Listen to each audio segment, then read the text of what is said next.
വിദേശ ജയിലുകളിൽ വധശിക്ഷയ്ക്ക് വിധിക്കപ്പെട്ട് കഴിയുന്നത് 51 ഇന്ത്യക്കാരെന്ന റിപ്പോർട്ട്. ഇതിൽ 42 പേരും ഗൾഫ് രാജ്യങ്ങളിലാണ് ഉള്ളത്.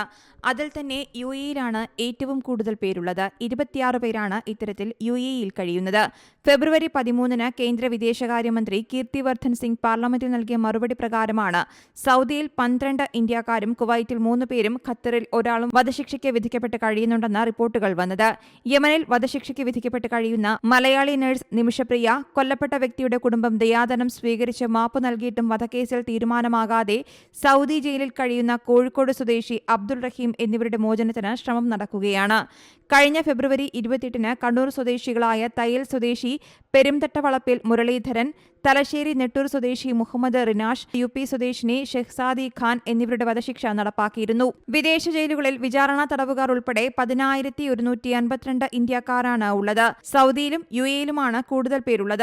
ഉത്തർപ്രദേശ് സ്വദേശിനിയായ ഷെഹ്സാദി ഖാന്റെ വധശിക്ഷ യുഎഇ നടപ്പാക്കിയെന്ന വാർത്ത ഏറെ ഞെട്ടലോടെയാണ് രാജ്യം കേട്ടത്. ഫെബ്രുവരി 14-നായിരുന്നു 29-കാരിയായ ഷെഹ്സാദിയുടെ വധശിക്ഷ നടപ്പാക്കിയത്. തൊഴിലുടമയുടെ 4 മാസം പ്രായമുള്ള കുഞ്ഞിന്റെ മരണവുമായി ബന്ധപ്പെട്ടായിരുന്നു നടപടി. News desk Zee Malayalam news. ഏറ്റവും പുതിയ വാർത്തകളും വിശേഷങ്ങളും വിരൽ തുമ്പിലറിയാൻ സീ മലയാളം ന്യൂസ് എല്ലാ ഡിജിറ്റൽ പ്ലാറ്റ്ഫോമുകളിലും ലഭ്യം.